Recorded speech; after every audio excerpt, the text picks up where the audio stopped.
man is on his knees in the most powerful court in Bengal. He is, and the historians mean this literally, one of the richest man who has ever lived. Richer than the King of England. Richer, quite possibly, than anyone you have ever heard of. And the boy standing over him, the new ruler, barely 23 years old, has just struck him across the face, in front of the whole court. Nobody moved.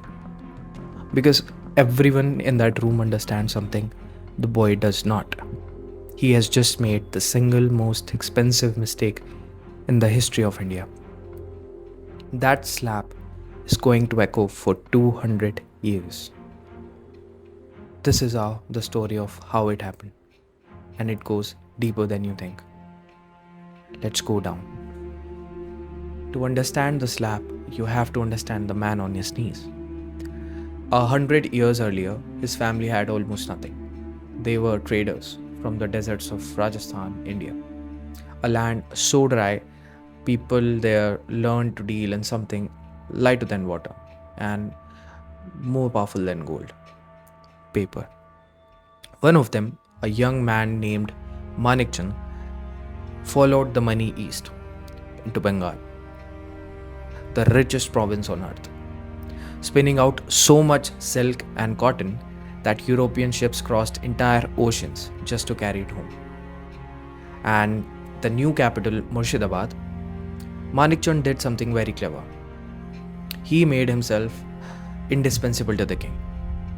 The kings of Bengal needed cash, always urgently, to pay armies and to send tribute to the emperor in Delhi. And this family had it. So the throne came to lean on the banking house the way a body leans on its own heartbeat. And by the time the grandson sat on the head of the family, the Mughal emperor himself gave them a title.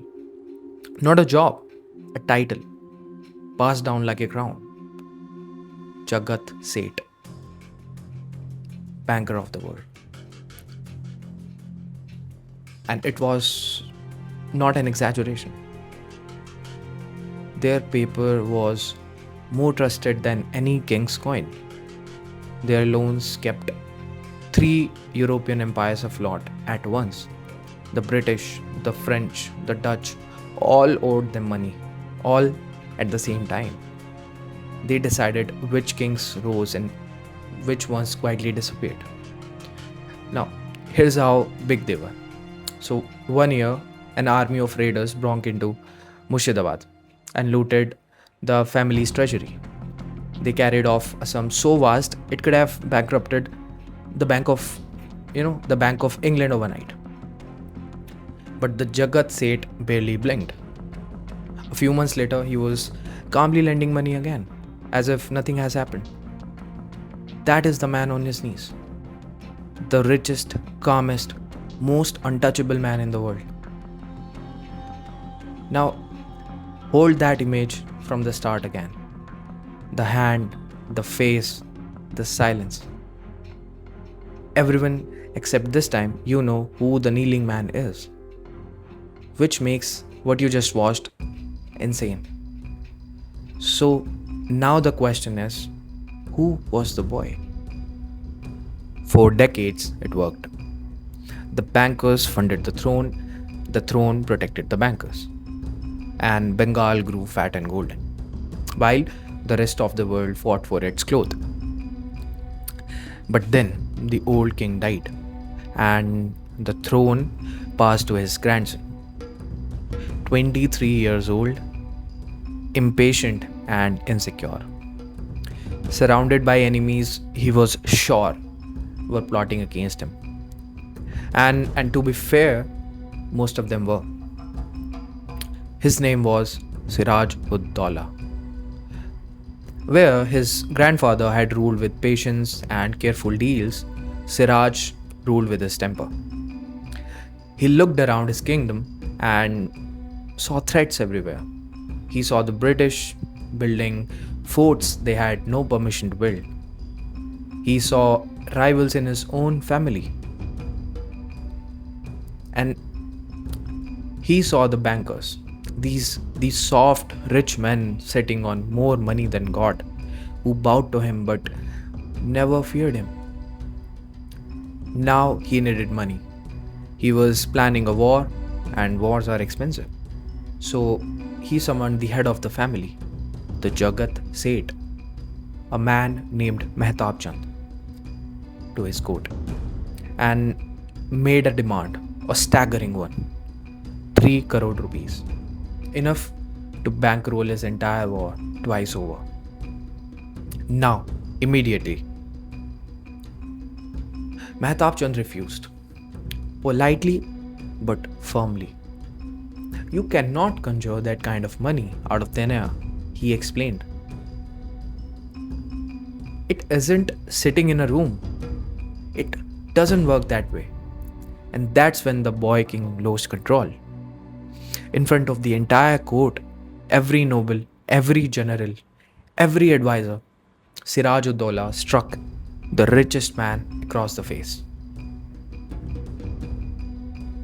And then, they say, he went further. He threatened to drag this devout man from his faith to force him to convert. The deepest insult he could imagine. The room went silent. Now, understand what had just happened. In that world, you could survive losing your fortune. But you could not survive losing your face. Mehtab Chand said nothing. He simply touched his face and looked at the boy who had just slapped him. He did not rage. He did not shout. He, however, started counting. Here's the thing about a man like that: he does not get angry, he calculates. And the calculation was fairly simple. As long as Siraj-ud-Daulah sat on the throne, the bankers' money and the bankers' lives were not safe. A king who can slap you in public would do far worse in private. So the king had to go. And here, the story goes underground, literally. Beneath the family's mansion in Murshidabad, in a quiet chamber, the bankers began to build something. Not an army, a conspiracy. One by one, they gathered everyone Siraj had insulted, threatened, or frightened. The general he had humiliated once, a man named Mir Jafar. If that name means nothing to you yet, it will. In India, it would become the word for traitor. Other commanders, merchants, anyone with a grudge and an army were invited. And then they reached out to the one player who had both guns and ambition: the British East India Company. A small, ruthless corporation with a young officer named Robert Clive. The deal was breathtaking. The bankers would secretly fund the whole thing, an amount today that would run into hundreds of millions. The British would march out and provide the soldiers. Mir Jafar, the insulted general, would be crowned the new king. And the slapping boy would simply be erased. Now, there was this one near disaster situation where a middleman tried to blackmail the conspirators for a bigger cut. So, so Clive simply forced a fake treaty and promised the man everything and gave him nothing. This is basically a small preview of exactly how trustworthy the British partners were going to be. Nobody was paying attention to that warning, not yet. And so, on a rainy June day in 1757, two armies faced each other on a field called Plassey. On one side, the boy king with 50,000 men. On the other, Robert Clive with barely 3,000. It should have been a slaughter, but it wasn't even a battle at all. It had rained all morning. Siraj's gunpowder was soaked through. Clive had covered his. Even the weather, it seemed, had picked a side. But the rain barely mattered. because most of the Siraj's 50,000 men, commanded by bankers' conspirators, simply stood still. They watched.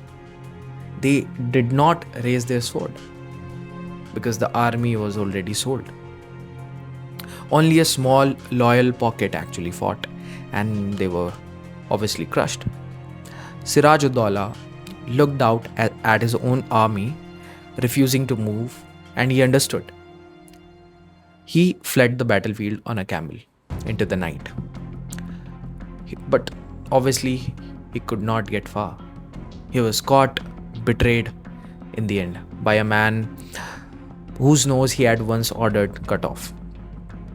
He was dragged back to his own capital and killed. Barely a year on the throne, all because one afternoon he could not control his hand. Now, the bankers had won. They had changed the king. Their money was safe. At least that's what they thought. Here is what the richest men in the world did not understand. They thought they had hired British as muscle, a blade for rent, to be paid and then dismissed. But the British were not playing for a season, they were playing for a century. Because the East India Company looked at this golden province and at the bankers who controlled its money, and then they did not want to borrow from that machine anymore. They wanted to own it. Within a few years, the British seized the right to collect Bengal's taxes directly. Now, think about what that means. They no longer needed to borrow a single rupee from the Jagat Seths to buy Indian goods. They simply took the money from the people of Bengal and spent it. Then they built their own mint, their own treasury, their own everything. And just like that, the richest family in the world became obsolete. The bankers who had made and unmade kings were now just rich men in town that no longer mattered, watching a foreign corporation swallow their country whole. And the new puppet king the British installed, they absolutely hated the Jagat Seths, saw them correctly as the traitors who had opened the door. So one of them, a Nawab named Mir Qasim, took his revenge. He had Mehtab Chand, the man who had been slapped, the man who had just toppled the king to protect himself, dragged to the top of the fort called Munjar on the bank of the Ganga and threw him off the wall to his death in the river below. Now, the man who had financed empires died on the battlement, not in a counting house, on a wall. And the family faded away, slowly and then completely. The grand mansions were eventually swallowed by the shifting river itself. The wealth evaporated. The name became a museum. The last true heir of the banker of the world died in 1912. He was surviving on a pension handed to him by the British government. A mere 1200 rupees a month. The richest family that may have ever lived ended its line on an amount you could spend in a single afternoon. So, one slap. The battle that the slap set in motion, Plassey, is the moment most historians point to as the beginning of British rule over India.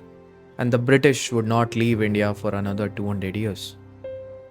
2 centuries of an entire subcontinent ruled by a foreign company and then a foreign crown.